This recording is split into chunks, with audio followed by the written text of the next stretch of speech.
Welcome, you curious mind, to The Deep Dive.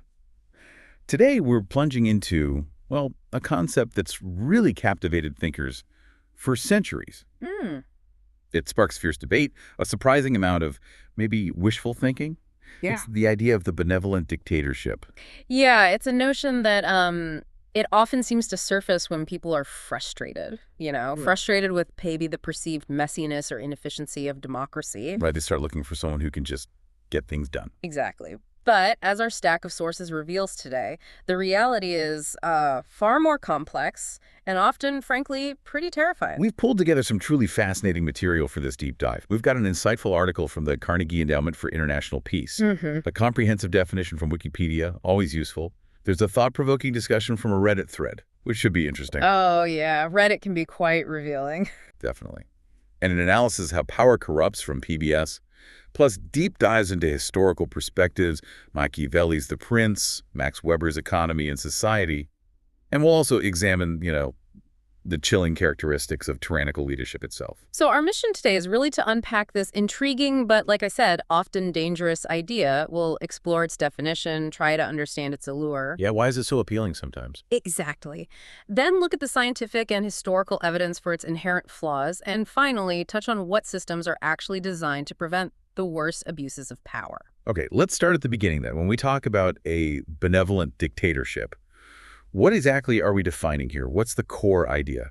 Well, according to Wikipedia, a benevolent dictatorship basically describes a government where you have an authoritarian leader, someone with absolute political power. Okay, absolute power. But, and this is key, they are perceived to use that power for the overall good of the population. The precision is crucial. Perception. Okay, and where does that perception usually come from? Are there commonly cited examples that people point to that sort of fuel this idea? Yeah, there are. The Carnegie Endowment article notes that a lot of development experts, even business people globally, have at some point kind of longed for a strong authoritarian leader, especially in poorer countries. Right. They often point to figures like, say, Paul Kagame. He is credited with bringing remarkable cleanliness and efficiency to Rwanda after the genocide. Ooh, yeah, I've heard that. Or Lee Kuan Yew, often called the father of Singapore. He's praised for, corralling corruption and really thrusting his nation into the first world. So impressive results, on the surface at least. On the surface, yeah. The article also mentions that America's business community sometimes admires China's perceived ability to just get things done very quickly. It sounds incredibly tempting, doesn't it? Like a shortcut. This vision of a single wise leader who just somehow knows all the right answers and makes all the right calls. It absolutely does. It taps into that ancient idea, doesn't it? Like Plato's philosopher king. Exactly, the philosopher king. The Carnegie Endowment highlights this exact longing, someone who inherently knows what's best for their people and just guides the nation wisely. There's a real psychological appeal there. And economist William Easterly, he's cited in the Wikipedia source, even suggests these leaders can sometimes claim credit for natural economic growth that they might not have actually created, which just boosts that perception further. Okay, so that's the allure, the promise of efficiency, decisiveness, maybe even wisdom. But here's where it gets really interesting, right? Because every shortcut seems to have a hidden cost. Always. Our sources really dig into why this benevolent ideal almost always seems to crumble, or why it's just fundamentally flawed. What's the core argument against it, even with those perceived initial successes like Singapore? Well, the core criticism really is the profound inherent risk involved. It's just too dangerous. The Carnegie Endowment puts it starkly. It's like playing roulette where almost every spot on the wheel leads to a Yanukovych or worse. Yanukovych, right? Ukraine. What makes his story such a powerful warning in this context? Viktor Yanukovych is described as, well, a kleptocrat, someone who ultimately chose a massive bribe from Russia over his own people's potential future in the EU. Wow. He sent thugs to beat protesters. He left the country bankrupt. All while these pictures of his ridiculously palatial estate, even his private zoo, were being broadcast everywhere. A private zoo. Good grief. Yeah, it's just a stark illustration of how that unchecked power can just dissolve into pure self-enrichment, into kleptocracy. So it's not just about the risk of one potentially bad person getting power. It's something about the system itself. Yeah. That it almost guarantees a good leader won't stay good or won't be followed by another good one. Precisely. Yeah. That's the crux of it. The Reddit thread actually captured this perfectly. One user put it, you are only one idiot son away from a brutal dictatorship. That's blunt. It is, but it gets the point across. Yeah. Another echoed, even if you get a dictator that's good, there's no guarantee for the next dictator. Succession is the Achilles heel. Yeah. And you see this historically, right? Think of Marcus Aurelius, the philosopher emperor, followed by his brutal son, Commodus. Or Kim Il-sung in North Korea, followed by Kim Jong-il. A seemingly effective or founding leader gives way to something much worse. And what about those leaders who start well? Maybe they even have genuinely good intentions at the beginning, but then they lose their way. That's another common pattern. The Carnegie Endowment identifies quite a few. Kwame Nkrumah in Ghana, Fidel Castro in Cuba, Robert Mugabe in Zimbabwe. Right, big names. They all rose to popularity. They initially did build their nations in some ways, but then, tragically, turned those early hopes to ash. Through corruption, through personality cults, escalating violence. It's a depressing pattern. It really is. The article just hammers this home. One Lee Kuan Yew and a Kagame teetering from benevolence toward repression versus every other dictatorship of the 20th century. Those are not odds to bet your country on. The odds are just terrible. So even if you get that initial burst of efficiency or perceived progress, you're saying that efficiency just isn't everything. It comes at too high a potential cost. Exactly. Not when fundamental values are at stake. The Carnegie Endowment argues, quite compellingly, I think, that politics isn't really about finding a single right technical answer to a problem, like fixing an engine. Instead, it's the arena where our values compete.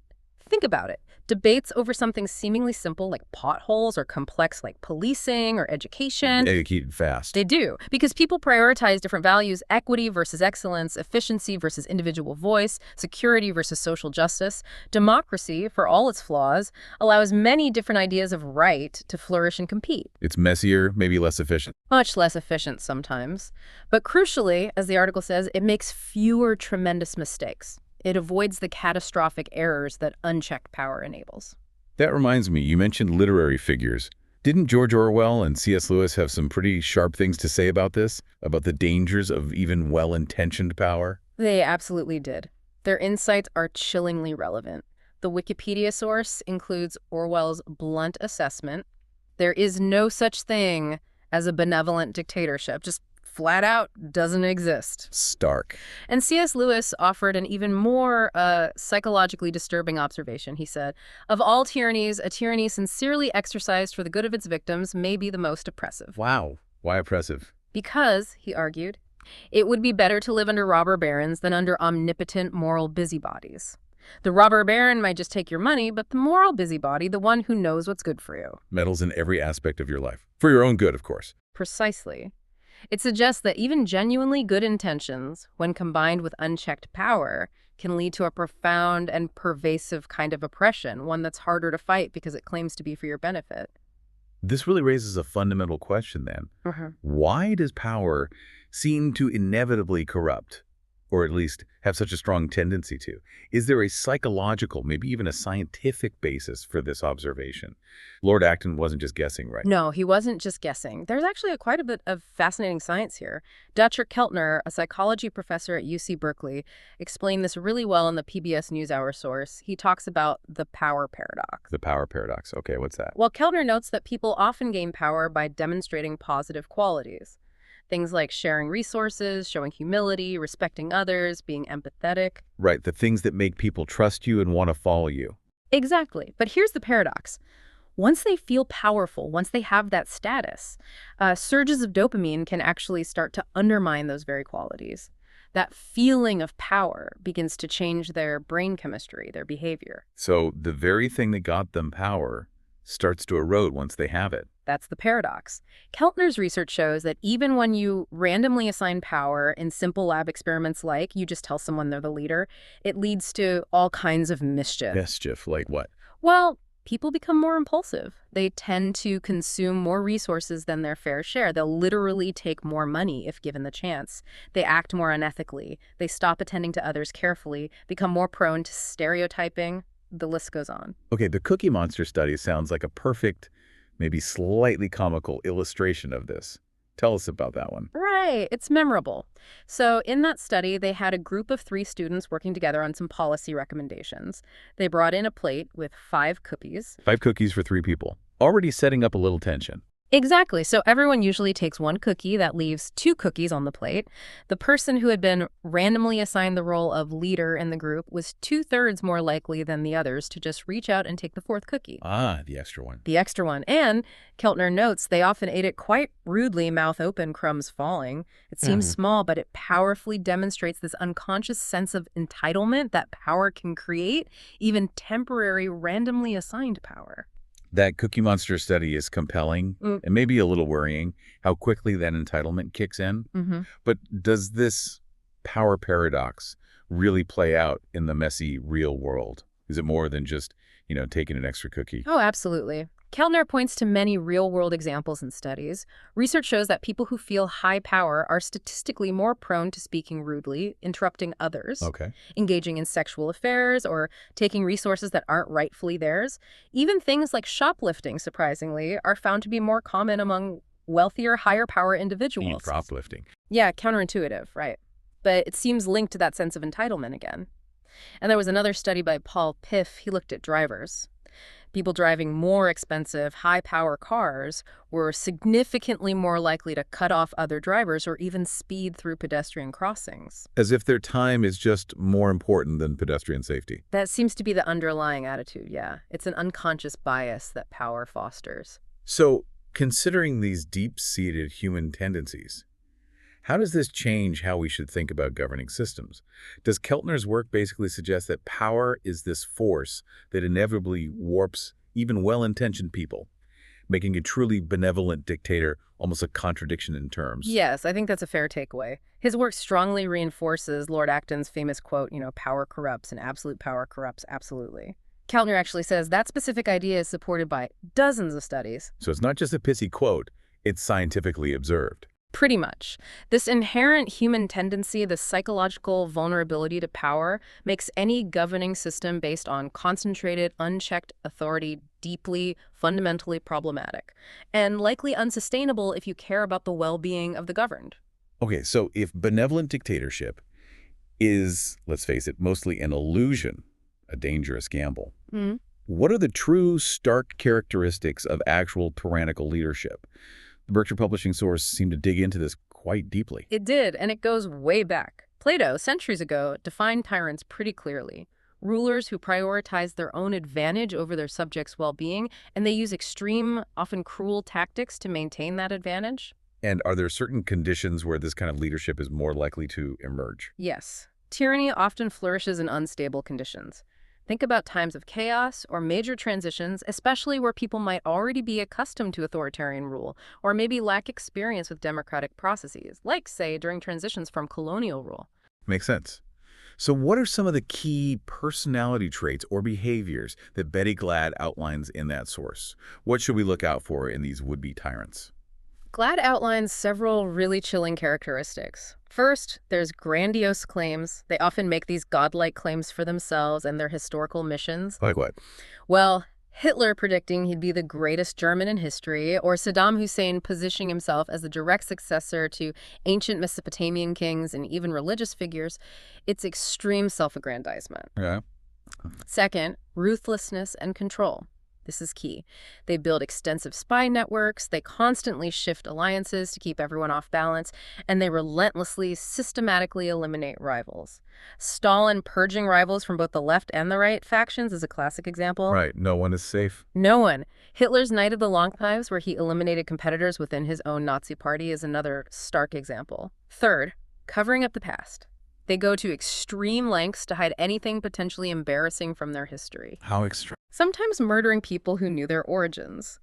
The Roman Emperor Maximin allegedly did this. Stalin famously had people literally erased from official histories and photographs, airbrushed out of existence. Chilling. And the fourth trait. Fourth is a lack of commitment and fragile ties.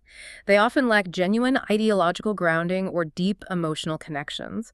This allows them to destroy even close associates without apparent remorse. Stalin could condemn friends during his purges. Hitler, who chillingly believed conscience was merely a Jewish trait, apparently found it funny when treaties he'd negotiated were simply ignored later.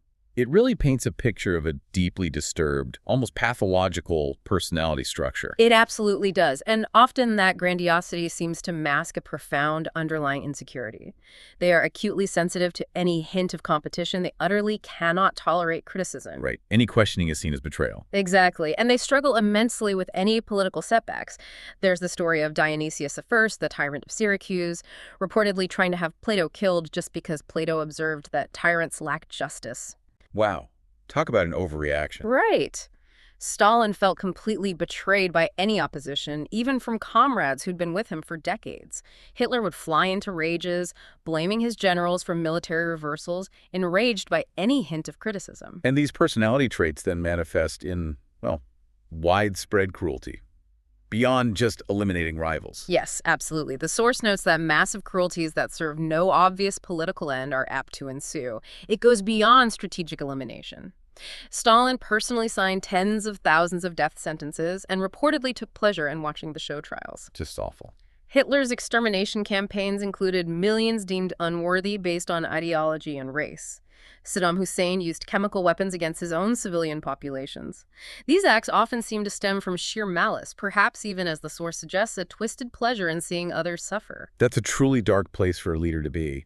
And does this combination of grandiosity, paranoia, and cruelty eventually lead to irrational behavior, strategically speaking? Precisely. That seems to be the endgame. After gaining power, their early successes can dangerously reinforce that feeling of omnipotence, of being infallible. This leads to strategic overreach and often a kind of psychological fragmentation. Like Hitler deciding to invade Russia. Exactly. After conquering much of Europe, he started dreaming of invading India and Russia simultaneously, fatally splitting his forces.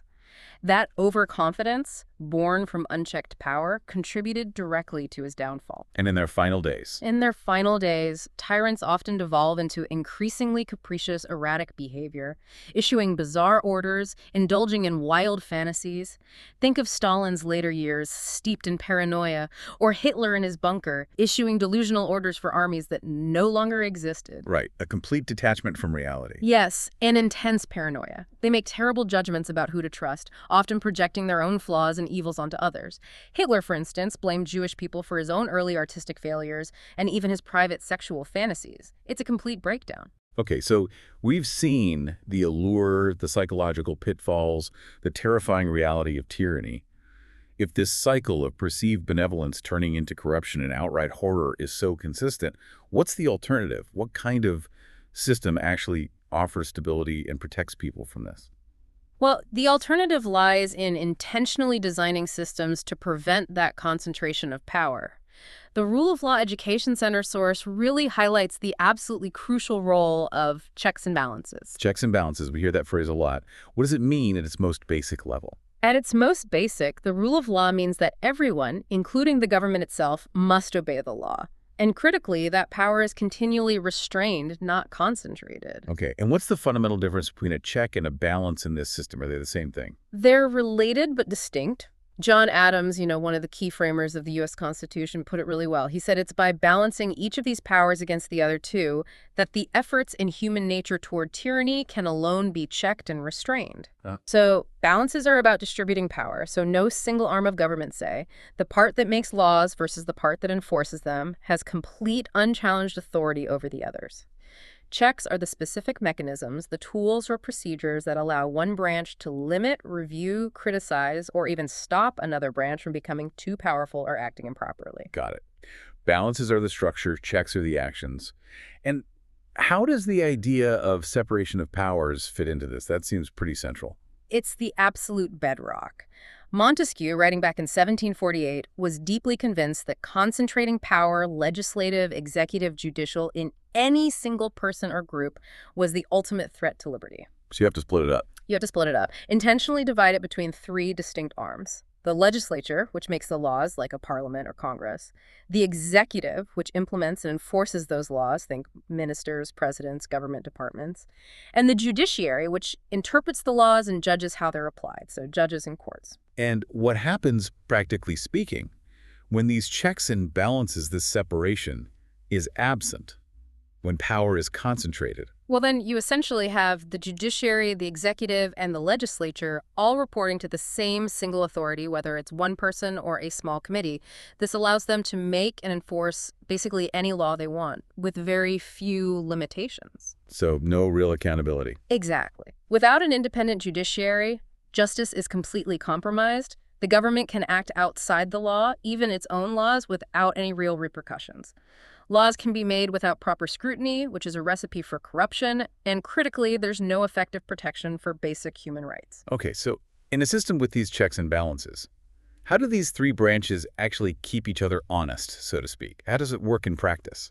It's meant to be a dynamic interplay, a kind of constructive tension. The judiciary plays a vital role because judges are supposed to interpret the law impartially, ensuring everyone is treated equally under it. Crucially, they often have the power to strike down laws made by the legislature if they're deemed unconstitutional, or declare actions taken by the executive unlawful. That's a powerful check. It lets individuals challenge the government. A critical check, yes, it empowers citizens. Then you have the executive. While it often has the greatest potential for overreach because it acts directly, its actions are constantly checked by the judiciary for lawfulness. And the legislature, through things like parliamentary committees, question time, and the formal opposition, meticulously scrutinizes the executive's proposals and day-to-day actions. So the lawmakers are watching the law enforcers. Right.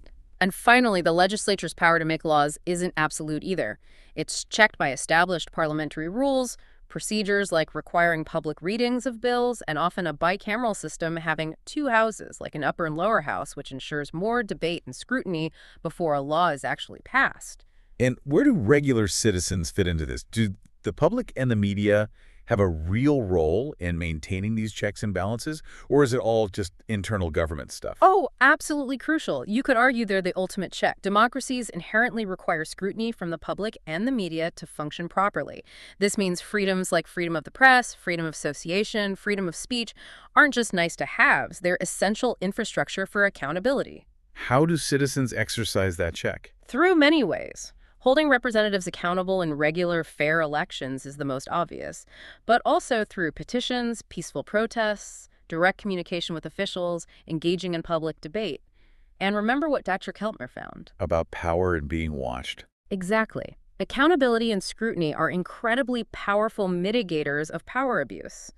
If people, especially those holding power, feel like they're being watched, that their actions are transparent, they tend to act far more ethically and cooperate more for the public good. Transparency is key. It really drives home that democracy isn't just a voting system, it's an ongoing process of vigilance. That's a great way to put it. Now, to really understand the historical thought behind all this, it feels like we need to touch on some philosophical foundations. How do thinkers like Machiavelli and Max Weber fit into this whole conversation about power, legitimacy, and governance? They're fundamental, really. Machiavelli's The Prince, written way back in 1513, offers this starkly pragmatic, almost cold-blooded view of power that directly challenges any naive idea of a purely benevolent ruler. Right, he's famous for being ruthless, isn't he? Well, yes, but it's more complex. He famously believed that to stay in power and maybe achieve long-term good for the state, a leader must sometimes be able to do evil if constrained. He saw it as a necessity of the political world. So he wasn't necessarily advocating for immorality just for kicks, but describing what he saw as the hard truths of gaining and holding on to power. Exactly. He wasn't saying be evil, but rather revealing what he perceived as the unspoken laws of politics. He's the one who famously advised it's often better to be feared than loved. Why feared? Because, he argued, people are inherently ungrateful, fickle, and covetous of gain. Love is fickle, but fear is constant. So he suggested a prince should appear to have virtues like mercy and sincerity, but be fully prepared to act against them if it serves his political interest. Because ultimately in politics, success fortifies the means. The early cuts against the grain of a ruler who is genuinely good. It highlights the cynical side of power. It absolutely does. It makes the idea of an inherently benevolent ruler seem almost naive from his perspective. Interestingly, even that Reddit discussion we mentioned touched on a sort of Machiavellian perspective. Oh, yeah. How so? Someone suggested that maybe a good founder of a nation might need to be a kind of temporary benevolent dictator just to establish a republic with strong institutions that can later maintain themselves.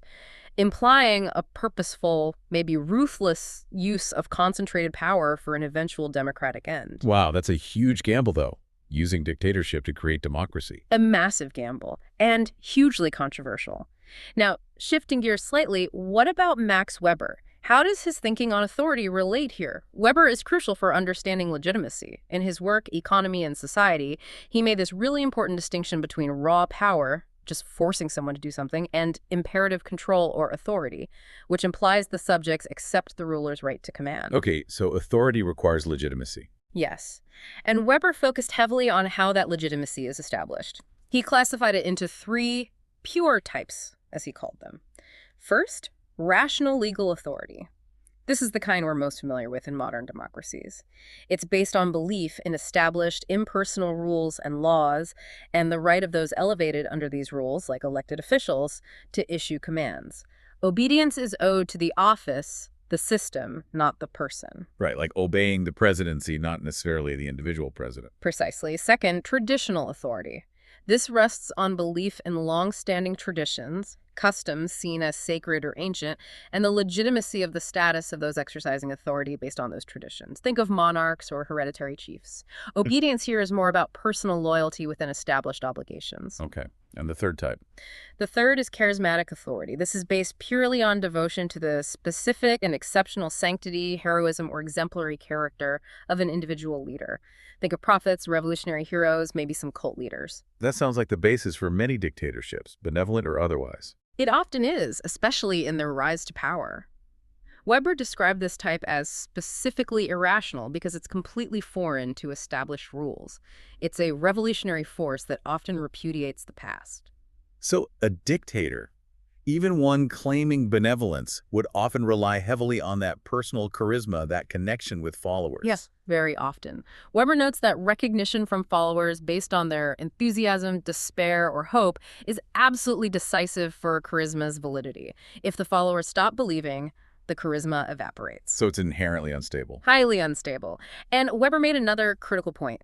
Pure charisma is specifically foreign to economic considerations. Yeah. It just doesn't mesh well with the rational, predictable, routine administration needed to run a complex modern state or economy. Ah, so it's good for starting a revolution, maybe, but not for long-term governance.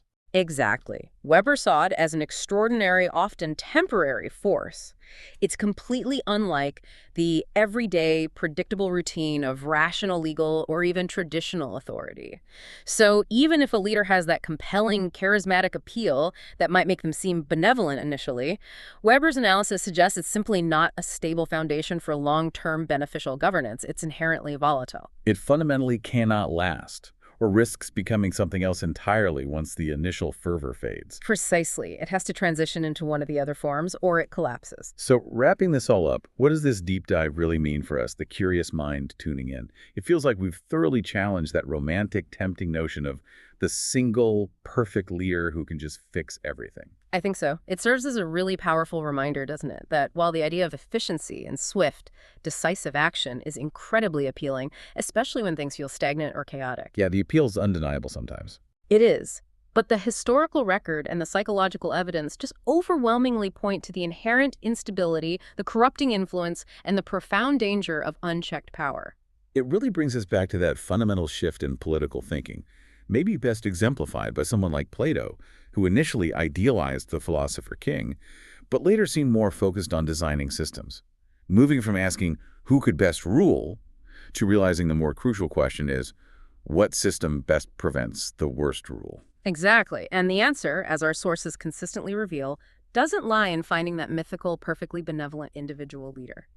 It lies in the strength and resilience of institutions, in the careful, deliberate balance of power, and just as critically, in the active participation and constant scrutiny of the people themselves. Vigilance again. Vigilance. So maybe the final thought for you to consider is this. Next time you hear someone, or maybe even yourself, longing for that strong leader who can just cut through the noise and get things done, pause and think. Is that desire for efficiency truly worth the incredibly high stakes of the roulette gamble that comes with absolute power?